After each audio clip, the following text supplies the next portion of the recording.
In the bustling atmosphere of Dallas Love Field Airport, passengers hurried past, and announcements echoed throughout the terminal. At Gate C-12, Barron Trump sat quietly, his tall frame seeming out of place in the small chair. His face was calm, his eyes fixed on his phone, as he tried to blend into the crowd. But his moment of peace didn't last long. "Excuse me, young man." A sharp voice broke through the noise. Barron looked up to see an airport staff member, a middle-aged man with piercing eyes and a cold expression. "Are you sure you're in the right boarding group?" For a moment, Barron felt his breath catch. The question, though simple, was laced with barely concealed suspicion. He steadied himself, his gaze briefly meeting the man's. "Yes, I have a first-class ticket," he replied, his voice composed but tinged with unease. The staff member didn't smile or show the slightest hint of goodwill. Instead, his eyes swept over Barron's casual hoodie, sneakers, and small carry-on bag. "Can I see your ticket?" he asked, his tone adding an extra chill to the air. Barron felt his hand tremble slightly, not from fear, but from the irritation slowly building inside him. He pulled out his ticket, handing it over with the patience he had learned from handling similar situations in the past. "Here you go." The man read his name aloud, Barron Trump, pausing deliberately as his expression grew even more severe. Instead of returning the ticket, he turned to a nearby colleague and said, "Wait here." Suddenly, the area around Gate C-12 fell eerily quiet. Curious glances began turning toward Barron, and murmurs spread like ripples across the terminal. Barron felt the heat rise to his cheeks, a quiet wave of embarrassment washing over him. Yet, he didn't let it show. He kept his face steady, his eyes reflecting a quiet, unyielding strength. In an instant, a wave of injustice surged through Barron's chest, a suffocating feeling of being treated unfairly simply because of the name he carried. He was no stranger to judgmental stares, but this time it felt heavier, sharper, as if the world had singled him out. Standing there, amidst the prying eyes of strangers, Barron felt like a kite caught in a storm, yanked and battered by invisible forces. Each passing second felt like an eternity. Why me? The question echoed in his mind, but no answer came. Deep down, Barron knew this storm was just beginning. The atmosphere at Gate C-12 grew heavier. Barron stood silently, his hand gripping the handle of his small suitcase.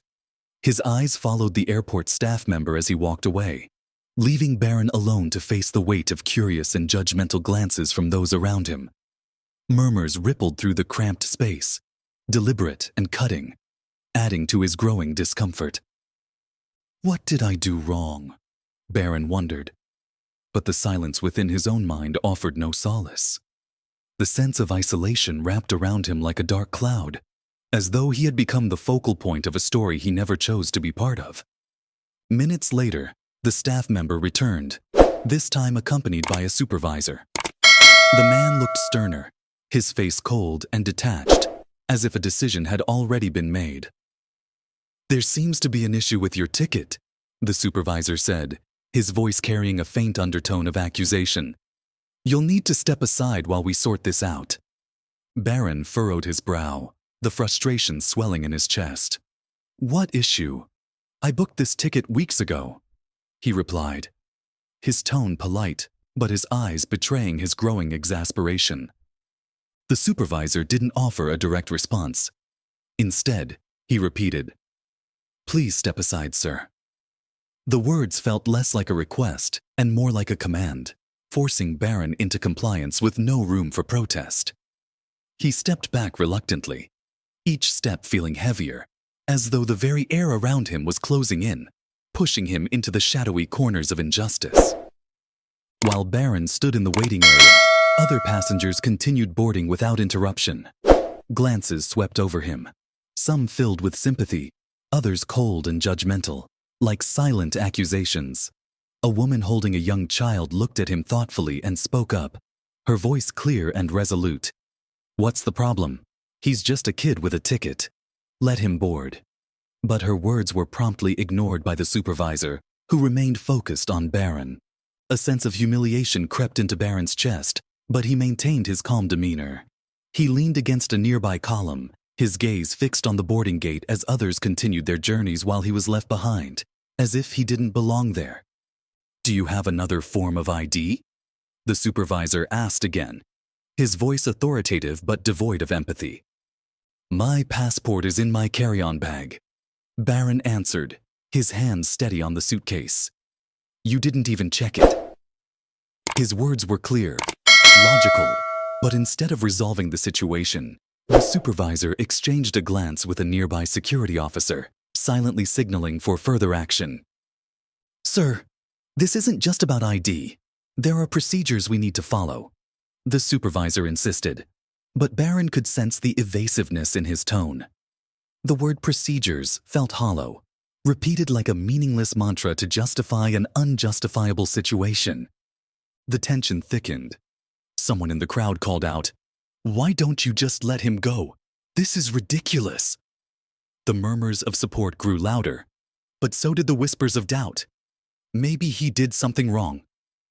Barron stood there, caught between judgment and empathy, waiting for the storm to either subside or intensify. He could feel the weight of every passing moment pressing down on him, each second amplifying the unspoken question in his mind. Why me? Barron glanced down at his sneakers, a heavy sense of helplessness clinging to him like a shadow he couldn't shake. Yet, no matter how he felt, he stood tall, his eyes fixed on the supervisor with quiet determination. He was no stranger to situations like this, but this time, it was more than an inconvenience. It was a feeling of being dismissed, treated as if he had no worth. Everything seemed to freeze for a moment when two security officers approached. One of them spoke in a calm yet commanding tone. "Sir, please come with us. We just need to ask you a few questions."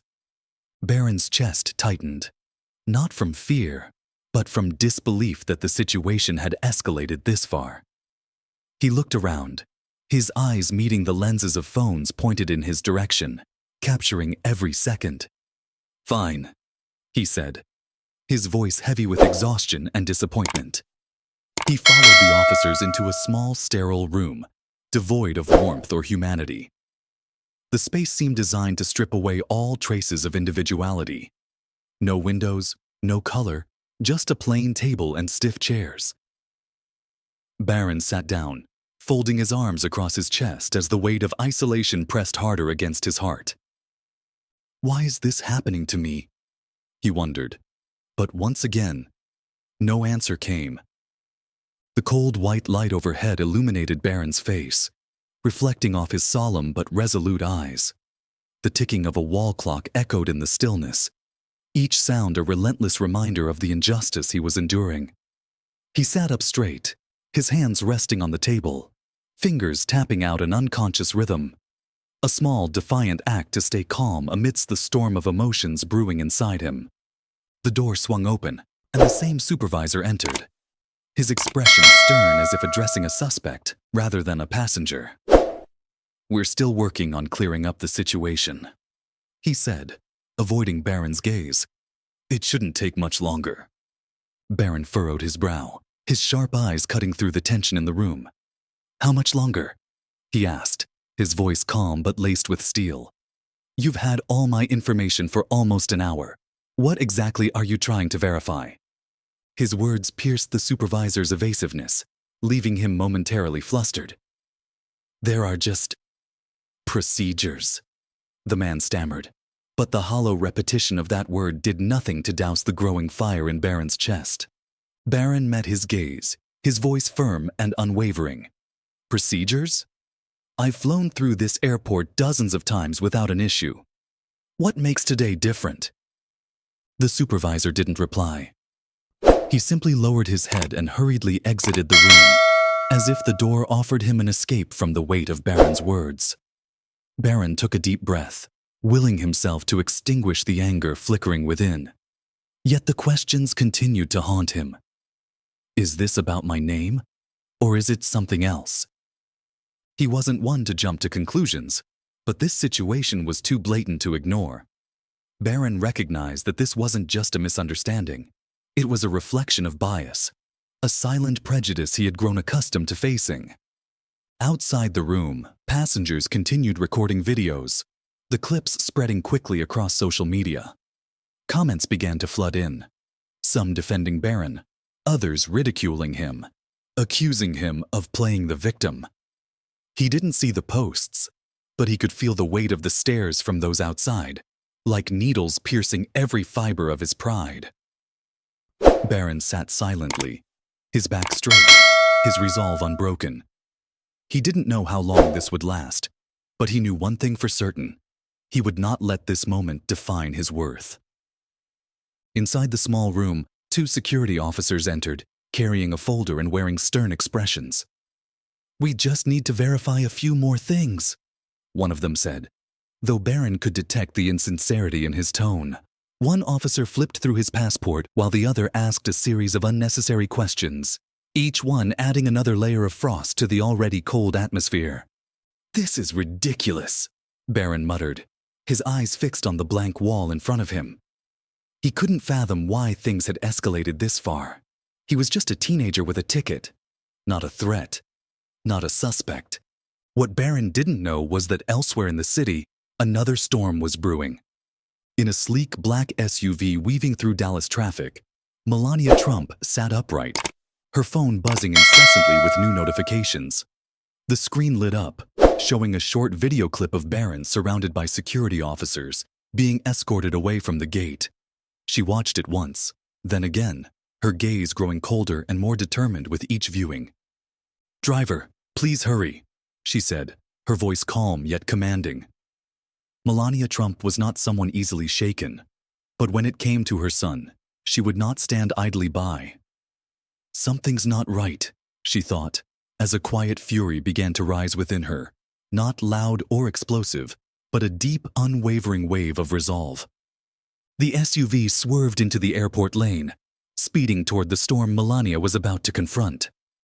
Back in the small room, the air grew heavier with each passing minute. Barron sat tall, his eyes fixed ahead, his outward composure belying the frustration and exhaustion building within. The faint sound of footsteps echoed in the hallway, each step a reminder of the endless limbo he found himself trapped in. The door opened once more, and this time the supervisor entered, flanked by 2 security officers. He avoided direct eye contact with Barron, his gaze flitting evasively as he said, "We're still reviewing your credentials." His tone was flat, as if he were reading from a script written to deflect accountability. Barron took a deep breath, gripping the sides of his chair. "How long do you need to review a ticket and a passport?" he asked, his voice no longer laced with the politeness of before. "This is starting to feel like something more than just a security check." His words sliced through the tension in the room, leaving the supervisor visibly uneasy. Before he could respond, the door opened once again. But this time, it wasn't another staff member. It was Melania Trump. She entered the room with an effortless air of authority. Her long gray coat and high heels set her apart in the sterile, featureless space. Every eye turned toward her immediately. Her presence was like a wave of power that filled the tiny room. "Excuse me," she said, her voice calm, yet weighted with undeniable force. "What is going on here?" The supervisor froze, his already flustered demeanor now visibly rattled. Melania's gaze, steady and piercing, swept over the room, landing squarely on him. The atmosphere shifted in an instant, as if the very gravity of the situation had changed with her arrival. The 2 security officers froze in place, while the supervisor fumbled, his voice stumbling over his words. "Mrs. Trump, we're just following protocol. There's been an issue with your son's ticket." "Protocol?" Melania raised an eyebrow, her gaze cutting through the flimsy excuse. "You're holding my son in a room with no explanation, surrounded by security, while the entire terminal watches. What kind of protocol is this?" Her words, sharp as a blade, slashed through the weak justification. The supervisor struggled to maintain composure, but beads of sweat began to form on his forehead. "It's just a misunderstanding, Mrs. Trump. We're trying to verify his identity due to a flag in the system. Melania stepped forward, her eyes flashing like lightning. A flag in the system? Or because someone decided he didn't belong in first class today? No one in the room dared respond. A heavy silence settled, broken only by Melania's measured sigh. She turned to Barron, her expression softening for a moment. "Are you okay?" she asked gently, placing a steady hand on his shoulder. Barron nodded, his voice calm but edged with frustration. "I'm fine. They've just been wasting my time." Melania gripped his shoulder firmly, her focus shifting back to the supervisor. "Let me make something very clear," she said, her voice as sharp as the tension in the room. "You have humiliated my son in front of dozens of people. This is not about a ticket, and it's certainly not about protocol. This is about respect, or the lack of it." The supervisor bowed his head, unable to meet her piercing gaze. "Mrs. Trump, we'll make this right," he murmured, his voice dwindling to a near whisper, as if confessing a grave error. "You think this is about fixing a ticket?" she interrupted, her tone now steely and resolute. "This is about accountability. I don't want whispered apologies behind closed doors. I want them out there, where this all started." The supervisor inhaled deeply, then hurried out of the room to summon a higher-ranking official. Melania turned to Barron, taking his hand and giving it a reassuring squeeze. "No one should ever treat you, or anyone, like this," she said, her voice warm yet firm. "We will make sure this doesn't happen again." The small room's door swung open, and the supervisor returned with an older man, clearly a senior official. The man entered with a strained effort to appear composed, though his eyes betrayed his unease. Extending a hand, he introduced himself. "Mrs. Trump, I'm the regional operations manager." Melania did not reciprocate the handshake. "I understand there's been a misunderstanding," he began, his tone carefully polite. "A misunderstanding?" Melania interrupted, her voice firm but controlled. "My son was pulled aside, humiliated in front of a crowd, and detained without a single valid explanation. How exactly do you define misunderstanding?" The manager faltered, his face momentarily reflecting confusion. "I assure you, ma'am, we are taking this matter seriously." "Taking it seriously now because I'm here?"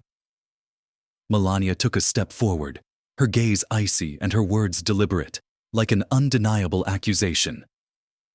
"Or because the entire terminal saw what happened and started recording? Let me be very clear. This is not about Barron alone. This is about every person who has ever been treated unfairly because of assumptions or prejudice." The manager lowered his head, unable to offer an adequate response. Melania turned to Barron, her demeanor softening once again. "Come with me," she said, her voice now a mix of firmness and motherly reassurance. Taking Barron's hand, she led him out of the room, as if declaring to the world that it was time for the truth to come to light. As the two emerged into the boarding area, the gathered passengers fell silent, their murmurs dying away. Melania's commanding presence drew every eye in the terminal. She walked with quiet confidence, and Barron followed closely behind, his shoulders now squared, his gaze no longer lost. In that moment, it was clear. The storm that had brewed was about to change more than just a flight. It was about to challenge a system that needed to be held accountable. The manager stepped up to the microphone at the gate, his voice trembling slightly as he tried to maintain a professional demeanor. "Ladies and gentlemen," he began, his eyes scanning the crowd, "I'd like to take a moment to apologize for the situation that occurred earlier today." Murmurs rippled through the surrounding passengers. Some nodded in agreement, while others raised their phones to capture the moment. The manager continued, his tone growing more resolute as he caught a glimpse of Melania's commanding gaze. "There was a misunderstanding involving one of our passengers, Mr. Barron Trump. I want to make it clear that he did nothing wrong. The incident was due to an error on our part, and we deeply regret the inconvenience and discomfort caused." When his apology ended, Melania stepped forward, her voice rising above the murmurs, resonating not just in the ears of those present, but in their hearts as well. "Thank you for your words," she began, her tone calm, yet filled with determination. "But words alone are not enough. This isn't just about my son. It's about how we treat each other, regardless of name, background, or appearance." The area fell silent, as though her words had carved themselves into the very air. Melania looked around, her eyes meeting those in the crowd, as if addressing each person individually. Respect is not earned by status or wealth. It is the right of every individual, and it is something we must all uphold, every single day. Slowly, applause began to ripple through the crowd, gaining strength and momentum. Some passengers stood in solidarity, showing their support. Barron watched his mother with a newfound sense of admiration, his heart swelling with pride. This wasn't just a speech. It was a powerful message, a lesson in human dignity. The manager bowed his head slightly toward Melania, visibly humbled by her resolute presence. "Mrs. Trump, we will review this incident thoroughly and take appropriate action to ensure it doesn't happen again," he said, his voice quieter but sincere. Melania didn't respond immediately. Her gaze remained steady, unwavering. "I hope you mean that," she said, her voice soft, yet carrying the weight of a firm warning. Turning to Barron, she placed a reassuring hand on his shoulder. "Let's go," she said, guiding him toward the lounge area, where the tension seemed to subside after the storm of events. As Melania approached the boarding gate, the air seemed to still. Curious glances from passengers followed her and Barron as they walked past. Those who had witnessed the earlier injustice now waited quietly, some lifting their phones to capture the moment, sensing they were part of something larger than just a delayed flight. It was clear. This wasn't just about rectifying an error. It was about setting an example, a reminder of the importance of dignity and respect in every interaction. The supervisor stood at the front of the microphone, his face clearly tense. He took a deep breath before speaking, his voice trembling slightly, but loud enough to carry across the area. "Ladies and gentlemen," he began, his eyes scanning the crowd that had now turned their full attention to him. "Earlier today, there was a situation involving one of our passengers, Mr. Barron Trump. On behalf of the airline, I want to express my deepest apologies for the inconvenience and discomfort caused to him." A few murmurs rippled through the crowd. Passengers who had witnessed the incident from the beginning nodded in agreement, while others looked on with curiosity, waiting for what would come next. The supervisor continued, his voice growing steadier and more resolute. "We want to make it clear that Mr. Trump did nothing wrong. The issue was caused entirely by an error on our part, and we deeply regret the way it was handled. This is not the level of service or respect that we aim to provide." Despite the sincerity in his words, they were overshadowed by the commanding presence of Melania. She stood silently beside Barron, her gaze sharp and unwavering, as if scrutinizing every word and gesture of the supervisor. When he finished, Melania stepped forward, her voice breaking through the silence, strong and filled with emotion. "Thank you for your words," she began, her eyes sweeping across the attentive crowd. "But let me be very clear. This is not just about my son. It's about how we treat every single person, regardless of their name, their appearance, or their background." The entire area fell silent. Her words sliced through the atmosphere, direct and weighted with meaning. Melania's gaze lingered on the crowd, ensuring her message reached not just their ears, but their hearts. Respect is not earned by status or wealth. It is the right of every individual, and it is something we must all uphold every single day. Respect and dignity are not privileges reserved for a few. They are rights that belong to everyone. Melania continued, her voice both gentle and resolute. "Today my son was made to feel small, to feel as though he didn't belong. But this is not just his story. It's the story of countless others who have been judged or treated unfairly because of assumptions. Applause began, hesitant at first, then spreading throughout the area. Many passengers stood in solidarity, their expressions reflecting agreement and support. A woman holding a young child stepped forward, her voice soft yet filled with emotion. "I'm so sorry for what happened to your son. It wasn't right." Melania smiled, her expression softening. "Thank you," she replied sincerely. "But this isn't just about my son.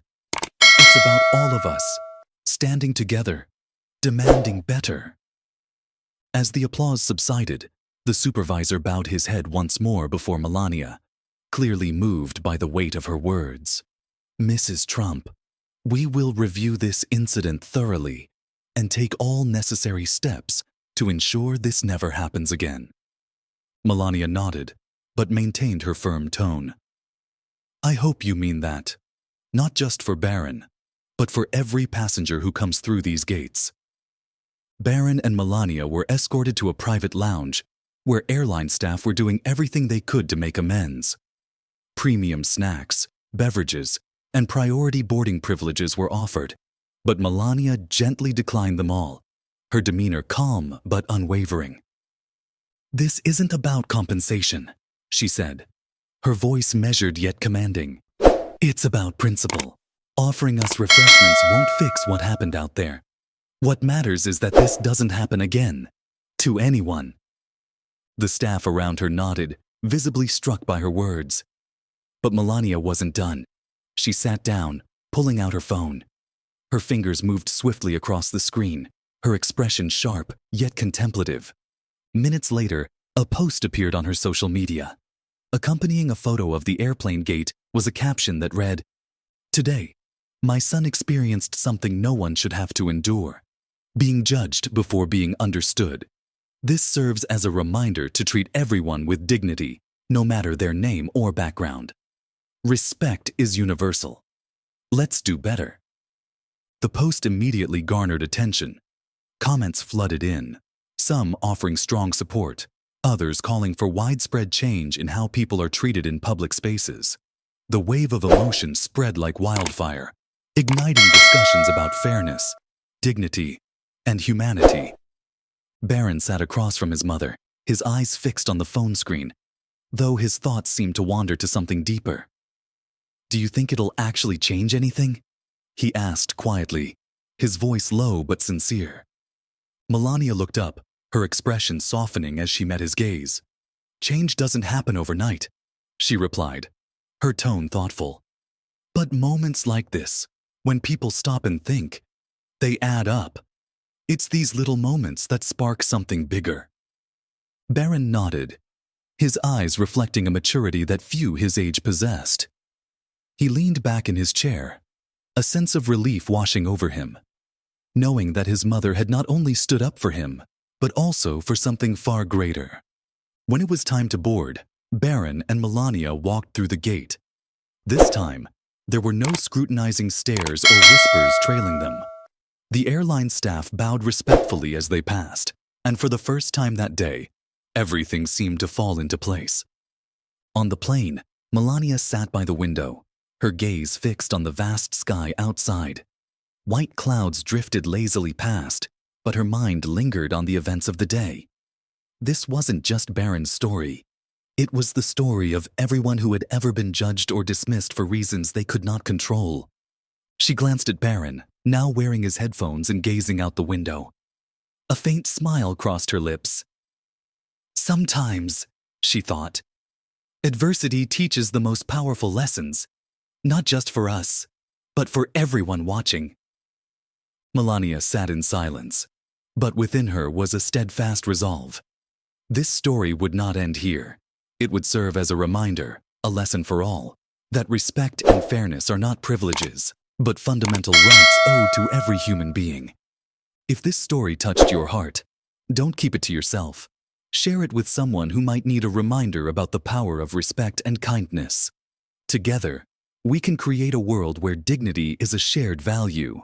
And don't forget to hit the like button, share your thoughts in the comments, and subscribe to your story for more heartfelt, inspiring stories that remind us of the true values in life. Let's make the world a kinder place, one story at a time.